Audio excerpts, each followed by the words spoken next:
A work of art can spark derivative works, and derivative works are a marker of beauty. Like, you could assume that there's something special about a work of art that has a lot of derivatives. If I don't know anything about Star Wars, but I keep seeing that people are talking about Star Wars and there's all these derivative works of arts and these spin-offs and so on and so forth, that might indicate that there's something special about the original. And that's just one form of derivative art. And it's a little different, I guess, if you already understand, if you already know Star Wars. It's just cool to have the reminder. It's cool to just think about Star Wars and have people, whenever somebody mentions it, or if you're viewing a work of art, you're watching a movie and they reference Star Wars, it's kind of cool just to have that. I've never seen Star Wars, so that doesn't particularly resonate with me, but you get the idea here. And it's also interesting because some derivative works are more like art analysis, right? They're highlighting certain aspects of the work. So you can see a work of art that's a derivative of Star Wars is actually highlighting on some of the specific parts of it.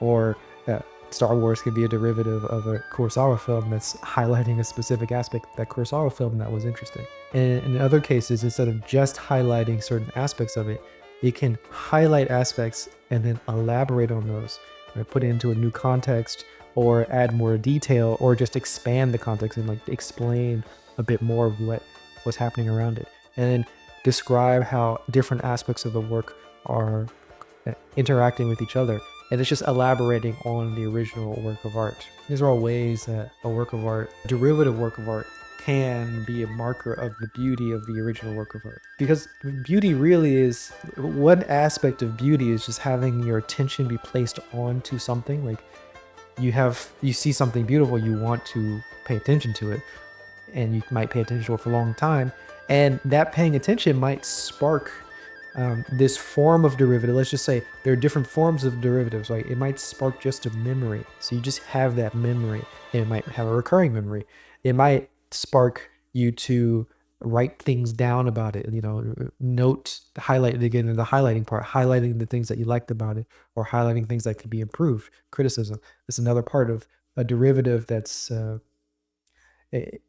that's a better part of, I think that's a more interesting part of derivative, because you almost become a part of the work. You become more interactive with the work. But if you're elaborating on a work of art, then you're kind of interacting with it. If you're even highlighting parts of a work of art, you're interacting with it in a way. You're more of a participant in the artwork. And if you're criticizing it, you're very much an active a part of this work. And you might be able to make a derivative art that fixes the parts that you didn't like, or fixes the part that were almost right and almost good, but were not quite. You can become an active participant in that. So really, when a work of art has a lot of derivatives, it's just an indication to you. And then if it sparks you to make your own derivatives, like if it's making you want to make another work of art that's similar to it, or that's improving upon it, or that's highlighting certain aspects of it, I mean, that's just gold, right? That's just gold. That's exactly what, as an artist, if you're an artist and you're appreciating a work of art, if you're just experiencing some work of art, that feeling of wanting to improve it, or that feeling of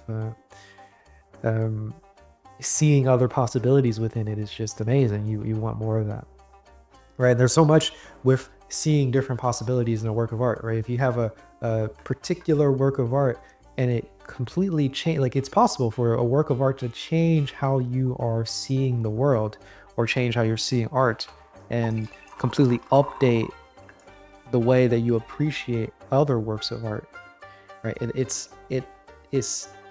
got so much influence on you. It's got so much of this pool of attention. I don't know what to call it. It's got so much of something that it just shakes up the entire mechanism for appreciating works of art. If you can get into a position where you're being completely changed by the work of art, and it's changing how you're viewing the world, and then you find ways to improve the work of art, and then now it's this really, really active participation between you and the work of art.